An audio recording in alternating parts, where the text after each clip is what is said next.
talk about the journey on how started, placed all over GoPro and stuff.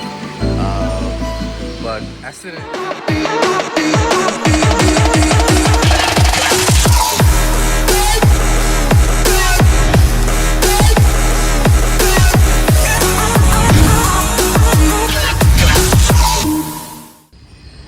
Hey guys, most funny thing happened yesterday.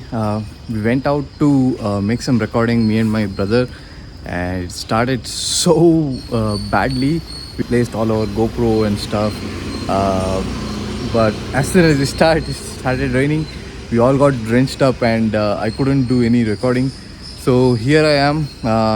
Today is Sunday, and we are doing a short ride with friends. So I'll see you on the road.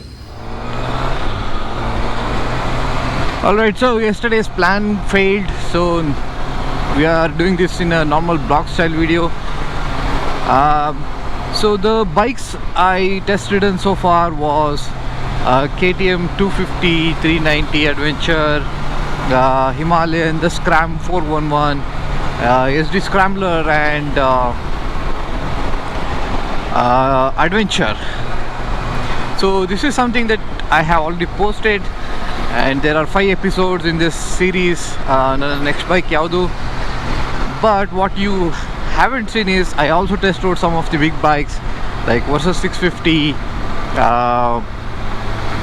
Z900, and a couple more. We'll discuss that later, but first let's summarize like what are the bikes that I've ridden and what are the strong points that I see on these bikes. I'll try to make points like top 5 things I like and dislike about those bikes, and then we'll see like which was deducted to my favorite and could be my next bike. So starting with KTM, that's the first bike I rode. KTM had 250 and 390 Adventure on the offer, but I didn't like 250 because it lacked the character. Even though it has sufficient power in the paper, when you ride the bike it was not exciting, nor it felt like it had enough power the way I ride. My next choice of bike would be Adventure 390.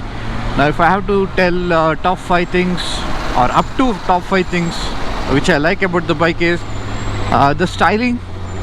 Definitely built like an adventure bike, so you can easily travel with it, and it looks crazy beautiful. The second thing will be the power.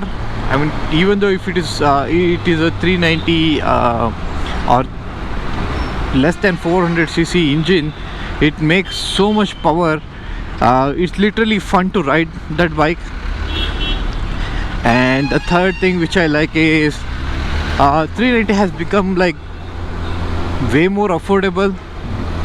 Even though the price is too high, the service cost of KTM is not that expensive, and getting the spares is also not difficulty. So if you break your bike anywhere during your travel, it's easy to get the spares and on the go fix your bike.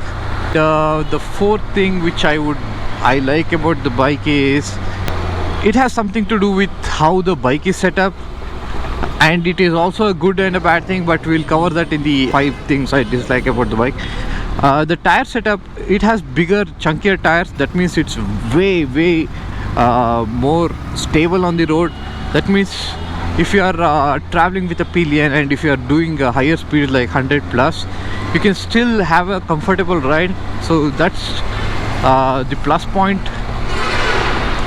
And the last 5th thing which I like is now KTM 390 has so many accessory options in the aftermarket world, so it's easy to accessorize. You can get saddlebags, saddle stays, whatnot. There are few things which I like to cover in the dislike compartment, starting with the first point. I said the bike looks very nice and very purpose built, but what I dislike about the bike most is the ground clearance is so low. It doesn't make any sense. Like, it's an adventure bike, yes, and it has only 200 mm ground clearance, which Himalayan offers more, and it kind of puts me off. I don't know why, because for me, adventure bike is something which I can take off-road, and if I'm not traveling, I can lose off all the additional saddle stay and stuff and take it off-road, have some fun, and that is not something that you can do with your KTM 390. And second thing has to do with the same reason, is the suspension. The suspension is so nice. It soaks up all the potholes and bumps so easily, and the worst thing about it is so soft. Cornering and taking it off-road becomes that much harder.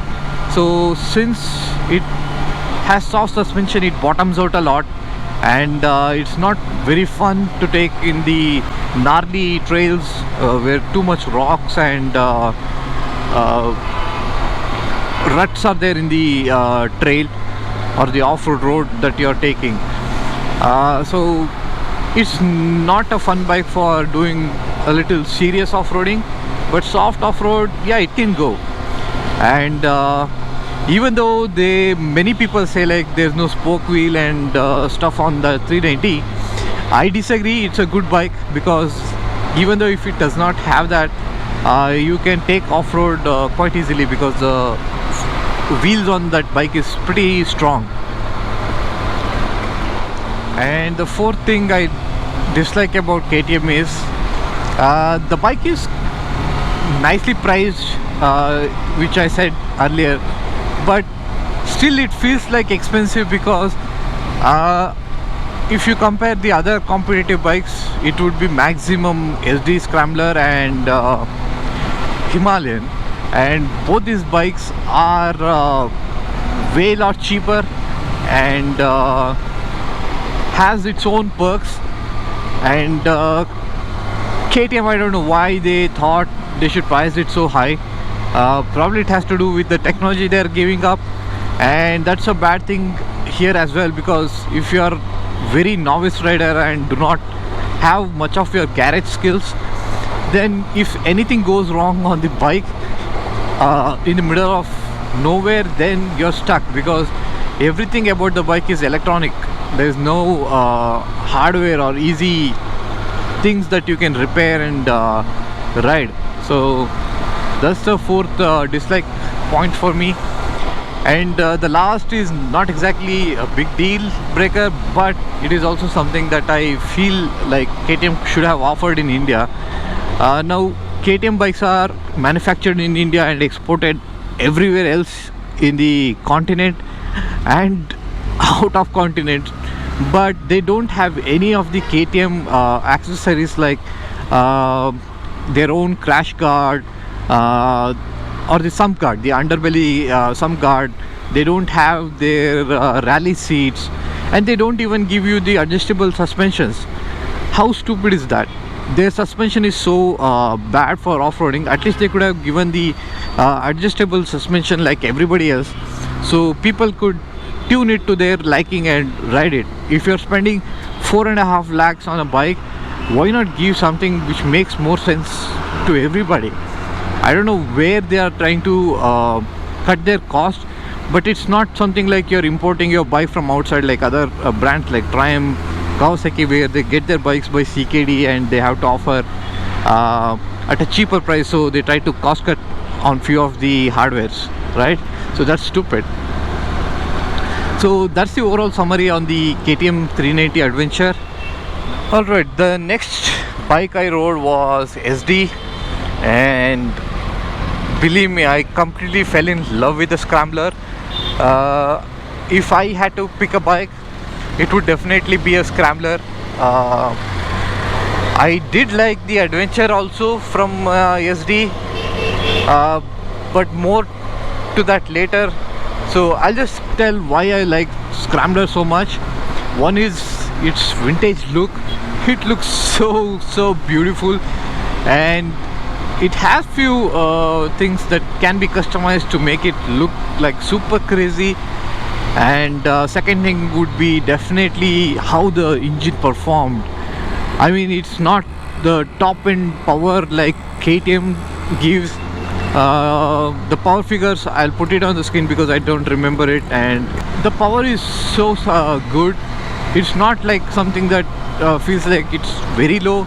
It's not even something like you will feel like it's way off the scale like how KTM provides, but it's a very good power.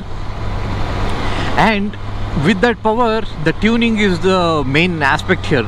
So the bike can pick up spaces so well, it feels very nice. And the third thing which I like is the character of the bike, the riding experience. So the overall experience is so much nice, because if I have to tell about KTM 250 Adventure, I didn't feel that character. The bike was not fun to ride. So definitely the Scrambler was the latter one, so it was so much fun to ride.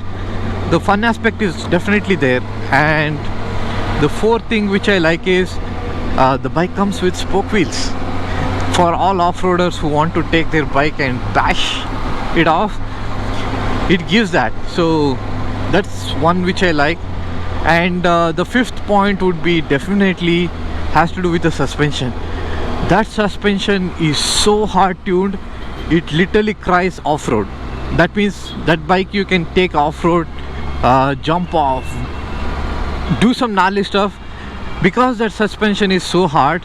It soaks up difficult bumps way lot easier.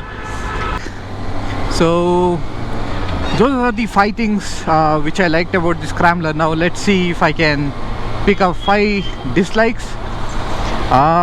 The first one would be ground clearance. I mean, they could have added the same ground clearance as their Adventure, because it's a Scrambler which should have the posture of a street bike and the capability of an off-road bike. I guess that's why they have the 200 ground clearance only. That's okay for me. So, but still it is something which I disliked. And the second thing which I disliked is the fit and finish. Though the bike has excellent presence and look, there are few places like the silencer where the fit and finish was very bad, and I don't like it. And the third thing which I dislike is the brakes were not that great. I mean, the bike has the capacity to go so much fast, and but the brakes are not that capable. Maybe it is something that you can fix it with aftermarket brake pads and all that. So that's not something really that big of a deal. So that's the third thing. And the fourth thing which I dislike about Scrambler, and maybe it's one of the big issues also, I found out like lot of parts on the test ride bike, they rusted in places. The nuts and bolts or the screws, they were all rusted up. I think the build quality is something of an issue when it comes to Scrambler. And considering the kind of price you're paying for the bike, it's not a big deal. Even if you have to buy a new set of high tensile steel or a better screw aftermarket and replace them, it's not a big deal. You can replace everything in like another 500 or 600 rupees. But if it is something that cheap, SD shouldn't have done that cheapness in their bikes. They could have provided the better hardware, because it's not that expensive or that big of a deal. So that's the fourth thing. And fifth thing which I dislike was SD don't have any aftermarket accessories like saddle stays specifically for Scrambler. So that is something which I dislike. But the Adventure from SD had all the gizmos available. You can have saddle stay, top rack, whatnot.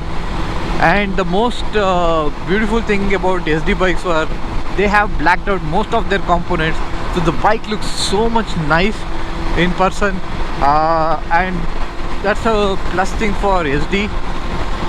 And since they are not very expensive bike, I think that's the very best thing about SD bikes.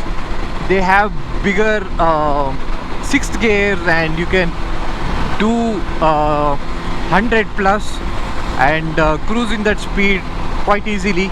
So that's a very good thing about SD. Now talking about Royal Enfield. So many good things about Royal Enfield and so many nitpickings available, so I don't know how it goes. Let's find out. So I'll give you 5 points why I like Royal Enfield Himalayan. The first thing was the ride quality. They have refined that bike so much so in past 5-6 years. That bike feels like top of its own class.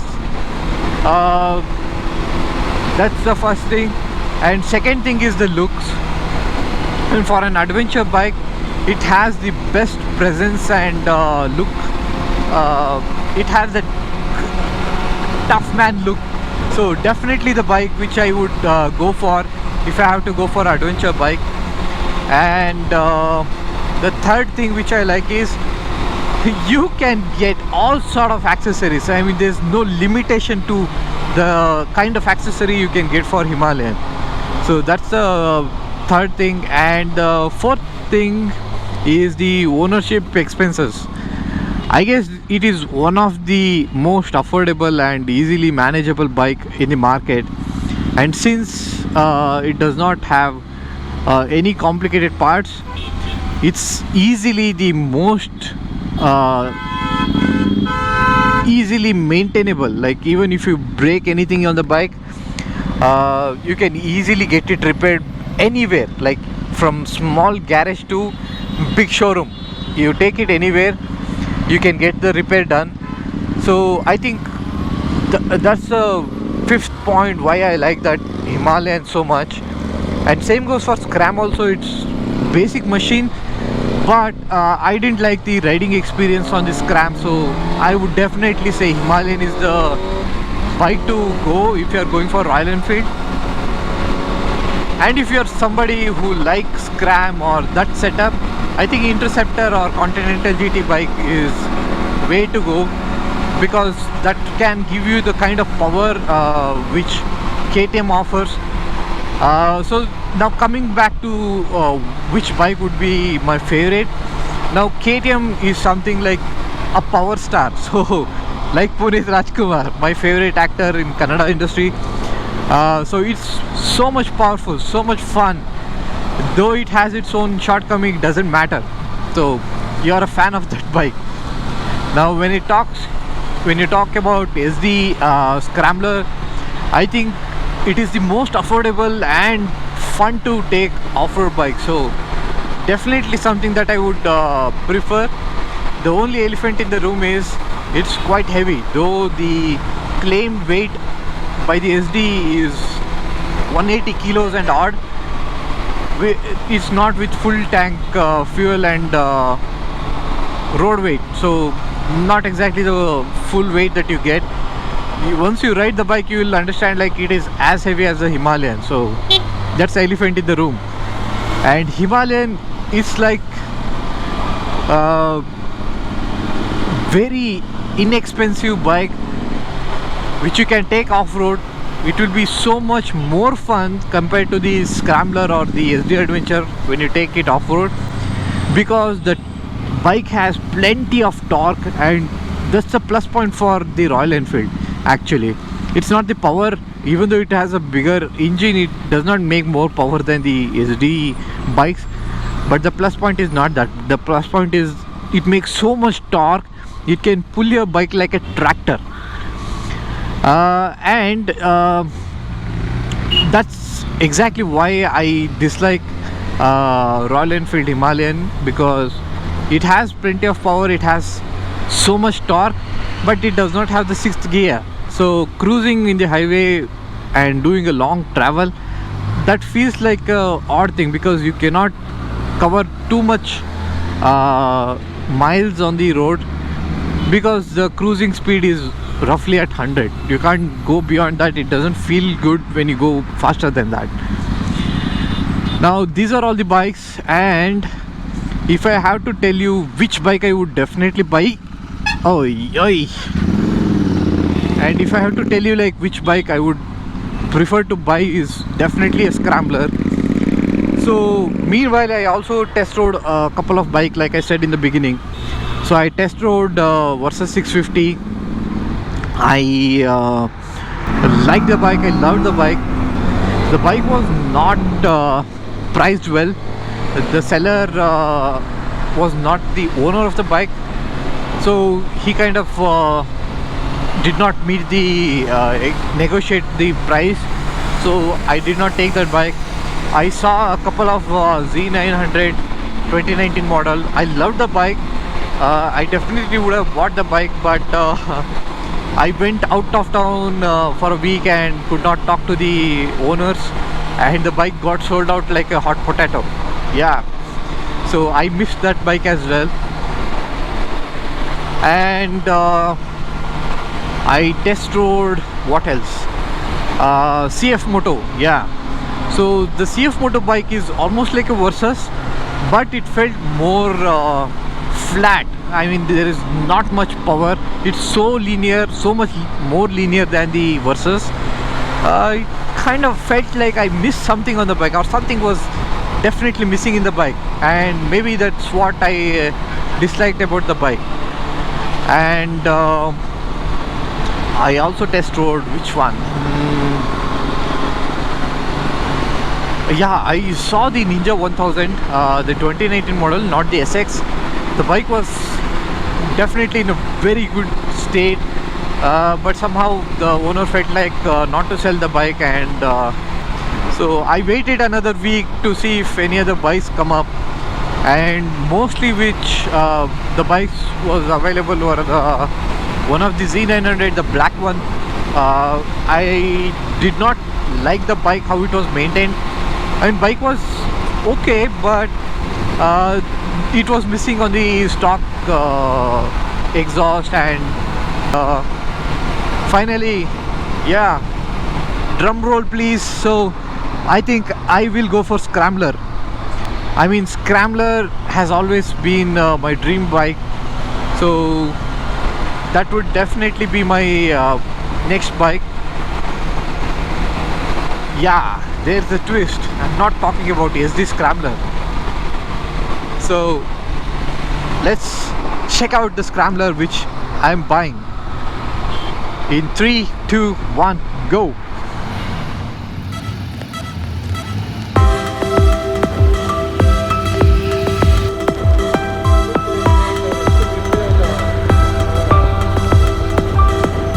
But I am sitting on the Scrambler. Stupid brothers who are fighting with my wife, who is apparently in the call with us. All of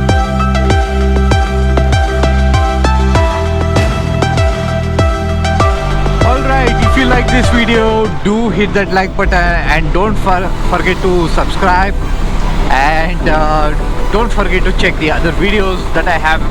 And if you haven't seen my series Nana Next Bike Yaudu, do check all the bikes. It's a very fun experience, and I would like to share this journey with everyone.